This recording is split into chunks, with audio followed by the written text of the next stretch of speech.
এর আগের যে সভা করেছি সেখানে তখন কিন্তু আমাদের একটা মাথার মধ্যে একটা আপনার চাপ ছিল, বুকের মধ্যে একটা পাথর ছিল যে আমরা একটা পুরো ফ্যাসিবাদের নিয়ন্ত্রণে পড়ে সমস্ত যে আমাদের অধিকারগুলোকে কেড়ে নিয়ে একটা ফ্যাসিবাদী সরকার আমাদের উপরে চেপে বসেছে। আজকে অন্তত সেই ফ্যাসিবাদ থেকে আমরা মুক্ত হয়েছি। ভয়াবহ যে দানব আমাদের বুকে চেপে বসে দানবকে সরাতে পেরেছি।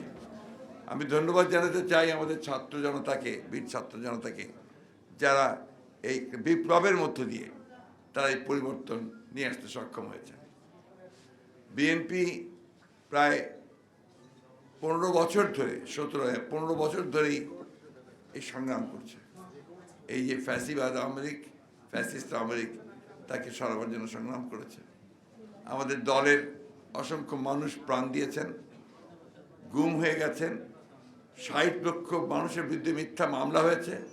আমাদের দলের চেয়ারপারসন দেশনেত্রী বেগম খালেদা জিয়া, তিনি 6 বছর বিনা কারণে বিনা দোষে মিথ্যা মামলায় তাকে কারাগারে থাকতে হয়েছে। অর্ধেক পাউডারে দ্বিগুণ উজ্জ্বলতা, নতুন রিন অ্যাডভান্সড অর্ধেক পাউডারে দ্বিগুণ উজ্জ্বলতা। আল্লাহর অশেষ রহমতে ছাত্র জনতার আন্দোলনের মধ্য দিয়ে তিনি কিন্তু মুক্ত হয়েছেন। এটা একটা বিরাট ব্যাপার। তিনি মুক্ত হয়েছেন জনতার আন্দোলনের মধ্য দিয়ে। বেগম জিয়ার আবির্ভাব হয়েছিল রাজপথে আন্দোলনের মধ্যে।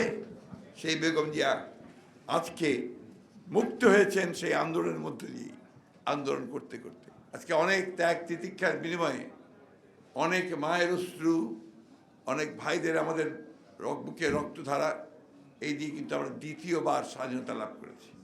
আমাদের ছেলেরা আমাদেরকে নতুন কিছু শিক্ষা দিয়েছে, এটা আমাদের নেওয়া উচিত। যে আমরা যখন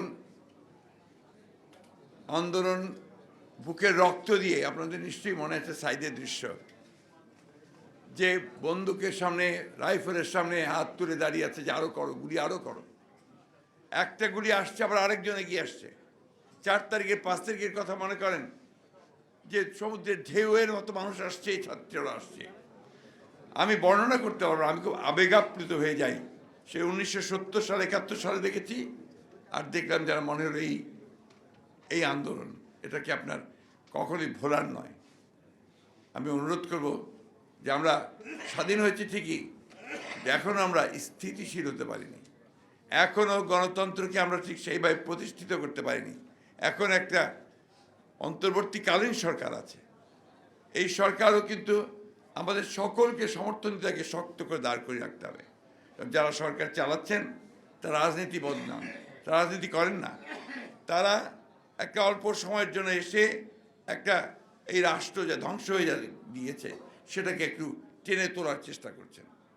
এখন এই সময়ে কোনো নেতিবাচক কথা বলে বা নেতিবাচক কাজ করে আমাদের এই প্রচেষ্টাকে ভণ্ডুল করে দেওয়া একেবারেই ঠিক কাজ হবে না।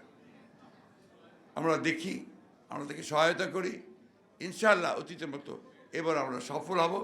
আমরা একটা নিরপেক্ষ নির্বাচনের মধ্য দিয়ে জনগণের একটা প্রতিনিধিত্বমূলক একটা পার্লামেন্ট গঠন করতে পারবো।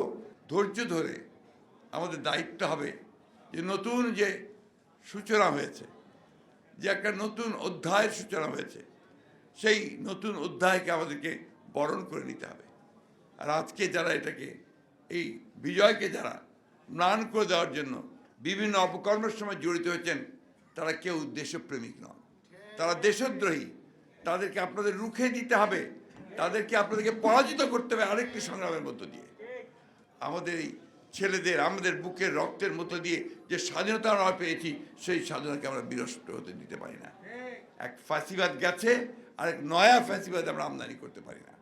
আমি এদেরকে নয়া ফ্যাসিবাদ বলি এই জন্যে যে ওই আওয়ামী লীগ আজকে দিল্লিতে বসে ষড়যন্ত্র করছে যে বাংলাদেশে এই বিজয়কে ভণ্ডুল করে দিতে। এই কথাটা আমি জোরের সঙ্গে বলছি, এবং আমরা এই কথা পরিষ্কার করে বলতে চাই যে বাংলাদেশের মানুষের যে শত্রু, যাকে বাংলাদেশ থেকে পালিয়ে যেতে হয়েছে, তাকে আশ্রয় দিয়ে ভারত খুব জনগণের ভালোবাসা পেতে পারে বলে আমি মনে করি না।